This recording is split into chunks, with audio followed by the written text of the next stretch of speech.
Hey my beautiful bitches, it's me, Fiona St. James, and welcome to another episode of Fiona's Coffee Talks. And as always, I'd like to start off every day with a fresh, hot, black cup of coffee. Hold the cream! I'd love to. And of course, I think of my favorite quote of the century by Oscar Wilde, which says, "Life is too important to be taken seriously, so lighten up, bitches." Anywho, I know it's been a minute. I haven't done a video in probably like a month. Life has a way of throwing curveballs at you, and I'm not going to get into that, but for personal reasons and stuff going on and busy and this and that, it just wasn't in the cards. So I've missed you guys, but I'm glad that I'm here and back. So today's story is, or video I should say, is Storytime Labor Day. Yay! First of all, we all know what Labor Day is, but in case you don't, it was first in like the 1880s, and it's about celebrating the laborers' achievements in, to make the United States what it is. And the reason why they have like the red, white, and blue, the way we do with Memorial Day and 4th of July, is to those are the color of the flags, and to also like celebrate people in the armed forces. So it all sort of ties in together, which is why I have all of my red, white, and blue. So, and let me tell you, honey, every day it's work. I feel like life is work. Every day should be Labor Day, especially, honey, let me tell you, as a bottom, that's labor intensive. It involves so much just to prep work the day before, the day of, watching what you eat. Anywho, I digress. So, that my story is about Labor Day. So picture it, Labor Day, 1992. I had lived in LA a couple of years before that in 1990. I was there for a year, more or less, and also went on tour with Ice Capades at that point. So 1992 Labor Day weekend. I went with my best friend Droopy. We actually went to LA. We went to LA for 10 days. So we stayed at the Ramada Inn in West Hollywood, and it was a much needed vacation. And of course, you do what you do when you're a single gay male. You have fun, you go out, you meet people. It gave me the opportunity to catch up with friends that I knew because I had just lived there a couple of years before. And then, hey Droopy.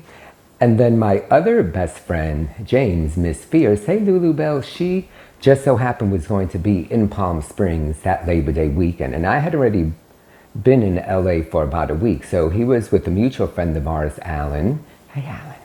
And they graciously invited Droopy and I to go for the weekend. So we got in his car, we drove there, and I had never ever been to Palm Springs. I had heard of it. It was Labor Day weekend, so it was like still hot.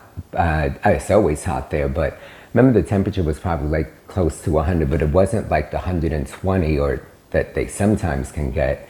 So we stayed at a guest house in the Warm Sands area. I don't remember if it was like Indulge, in Exile, in something. Well, in me, once all was said and done, because girl, I carried on. But I just remember when we got there and entered the premises, a lot of those gay guest houses in Palm Springs are clothing optional, which I live for that. So I remember we walked in there and, they had this music playing and you had this big pool area and all of the guests were like pretty much hanging out naked. And I was like, and fine motherfuckers, honey. Fine as hell. So we were there and I was like a pig in shit. As soon as I got there, of course, James and Alan were there with a couple of their other friends. It took about 2 seconds before I had a drink in my hand and all of my clothing was off. So I'm standing there naked, having my drink, listening to the music, enjoying the sun. And then it took about 5 seconds before some hunky white man comes over to me and about 10 seconds later, we're like making out. So that's sort of like how the whole weekend went. It was wonderful. It was magical. We just pretty much spent the whole weekend during the day anyway, like laying out by the pool and just, meeting people, and everyone was so friendly and social. And then at night we would go out, and I remember there was a club at the time. I don't think it still exists. It was called like CNC Construction Company, and we went there a couple of the nights. I think I was there, the whole weekend, so probably like Friday, Saturday, Sunday night, we went there. A couple of other places too, but that was the one that was like the big club.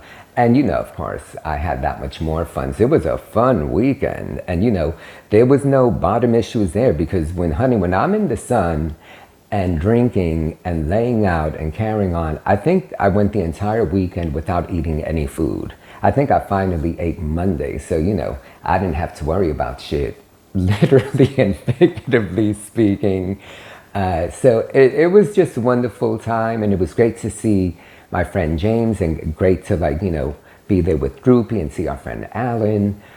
We ended up leaving that Monday, and then Alan lived in Long Beach. I remember we went to Long Beach, and so we were there that Monday, and then we went out to some club in Long Beach that night.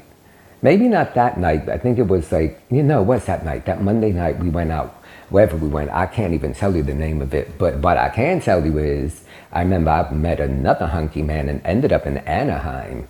And then the next day he drove me bright and early back to my friend's house, because then Alan was worked in LA, so he drove me back to West Hollywood, because then I was flying back to New York the next day, that Wednesday. So that Tuesday when I got there,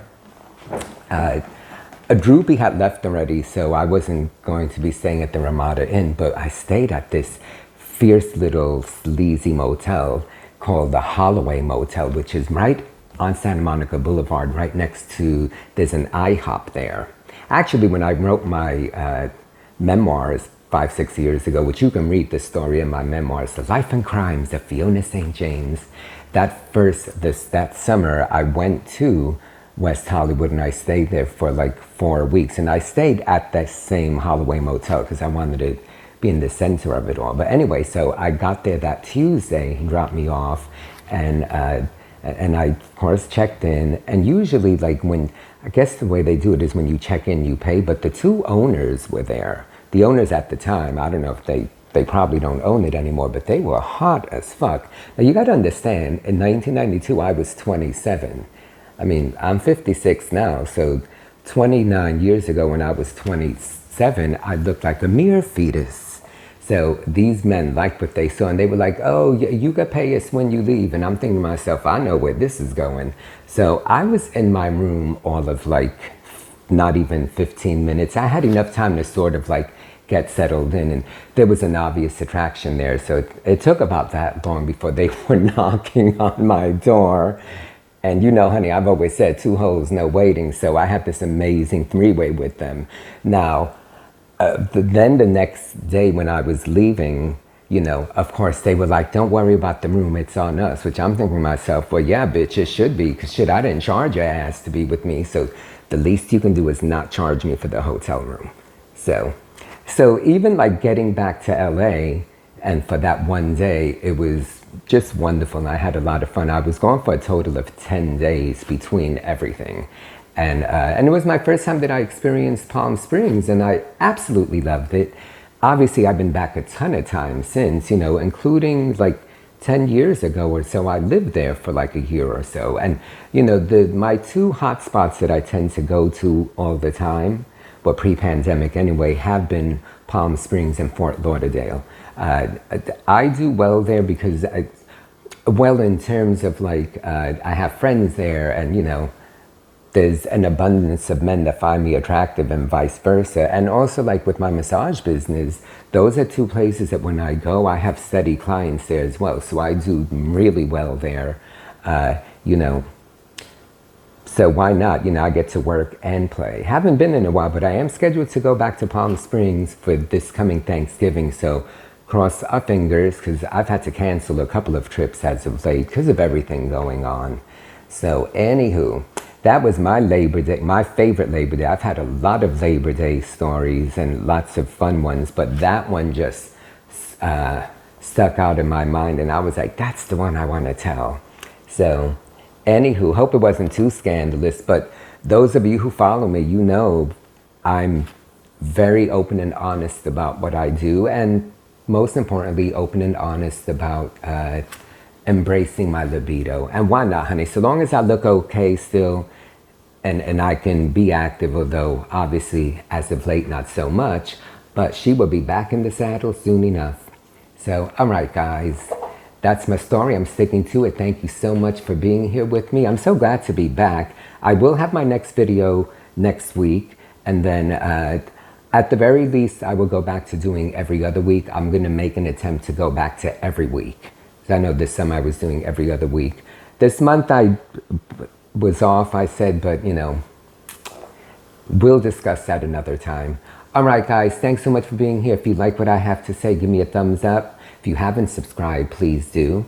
And have a safe and healthy one. And I look forward to seeing everyone again soon. All righty, love you. Bye.